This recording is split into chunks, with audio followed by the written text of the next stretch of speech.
1949 November 25ஆம் தேதி இந்திய அரசமைப்பின் இறுதி வாசிப்பின் முடிவில் இந்தியாவின் தலைசிறந்த அரசியல்வாதிகளில் ஒருவரும் நாட்டின் தலித்துகளில் மறுக்க முடியாத தலைவருமான டாக்டர் பீம்ராவ் அம்பேத்கர் முன்னுணர்வுடன் கூடிய ஒரு உரையை நிகழ்த்தினார்.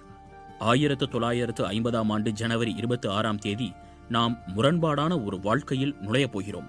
அரசியலில் சமத்துவம் இருக்கும், ஆனால் சமூக மற்றும் பொருளாதார வாழ்க்கையில் சமத்துவமின்மை நிலவும் என்று அம்பேத்கர் அப்போது கூறினார். அரசமைப்பு நடைமுறைக்கு வந்தவுடன் இந்தியா தன்னை ஒரு இறையாண்மை, ஜனநாயக மற்றும் குடியரசு நாடாக அன்றைய தினம் அறிவித்தது. தனது உரையில் அம்பேத்கர் ஒரு இளம் குடியரசிற்கும் பழைய நாகரிகத்திற்கும் இடையிலான முரண்பாடுகளை மறைமுகமாக குறிப்பிட்டார் என்றே தோன்றுகிறது என்கிறார் பிபிசி செய்தியாளர் சௌத்திக் பிஸ்வாஸ். ஜனநாயகம் என்பது அடிப்படையில் ஜனநாயகமற்ற இந்திய மண்ணின் மேலாடை மட்டுமே என்றும், கிராமம் என்பது உள்ளூர்வாதம், அறியாமை, குறுகிய மனப்பான்மை மற்றும் வகுப்புவாதத்தின்